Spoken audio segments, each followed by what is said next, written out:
இந்த தீபத் திருநாள் இதை முன்னிட்டு அவங்க ஃபஸ்ட்டு கொடியேற்றமானது ஏற்றப்படுவாங்க.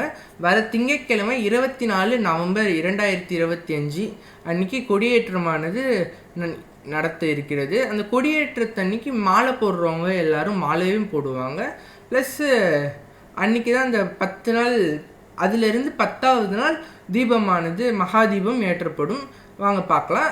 அந்த முதல் நாள் வந்து கொடியேற்றம் வந்து அன்றைக்கி மாலை போடுறவங்க எல்லாரும் மாலை போடுவாங்க. அப்புறம் அந்த கோவிலுக்கு அன்றைக்கி அந்த காப்பு கட்டுறதுன்றது மற்ற கோவிலுக்கு சொல்கிற மாதிரி இந்த தீபத் திருநாளுக்கு அன்றைக்கி அந்த கொடியேற்றம் வந்து அதில் ஒரு முக்கியமான ஒரு பங்கு. அந்த கார்த்திகை தீபத்தை அந்த திருநாளை ஆரம்பித்து வைக்கிறது அந்த கொடியேற்றம் தான். அன்னிலேருந்து அடுத்து ஒரு மாதத்துக்கு அது திருவண்ணாமலையே திருவிழா போல் காணப்படும். வாங்க அடுத்து ஒரு முக்கியமான நிகழ்ச்சிகள் என்னென்ன இருக்குதுன்னு வாங்க பார்க்கலாம். அதை தொடர்ந்து 29ஆம் தேதி வந்து சனிக்கிழமை அன்னைக்கு வந்து வெள்ளித்தேர் வரும், மாட வீதியில் வரும்.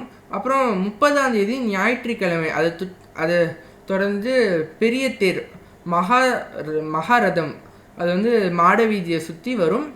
அதை தொடர்ந்து 3ஆம் தேதி தான் அதிலிருந்து கொடியேற்றத்திலிருந்து 10 நாள் கழித்து இந்த 3ஆம் தேதி வரும்போது அதுதான் ரொம்ப முக்கியமான நாள்.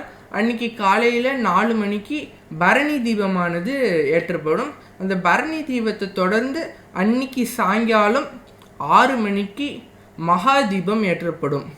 இந்த மகாதீபம் ஏற்ற அந்த நிமிடமானது உற்சவமூர்த்தி ஆனவர் வருவார். அவர் வருஷத்துக்கு ஒரு முறை மட்டும்தான் அவர் வருவார்.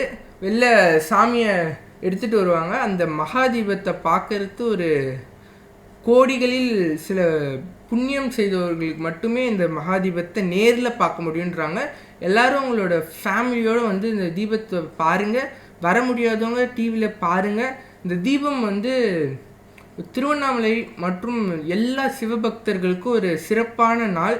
அந்த தீபத்தப்போ எப்பயுமே அந்த சுற்றி இருக்கிற திருவண்ணாமலை மாவட்டத்தை சுற்றி இருக்க எல்லா கிராமம் எல்லா இடத்துலையுமே பரணி தீபம் மகாதீபம் ஏற்றின பிறகு தான் அவங்க வீட்டில் விளக்கேற்றுறது எல்லா ஒரு நல்ல நிகழ்ச்சிகளுமே நடக்கும்.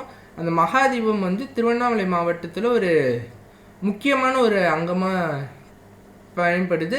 அதை தொடர்ந்து அடுத்த 15 நாட்களுக்கு மலையில் தீபம் நிறுத்தாமல் ஏற்றப்படும்.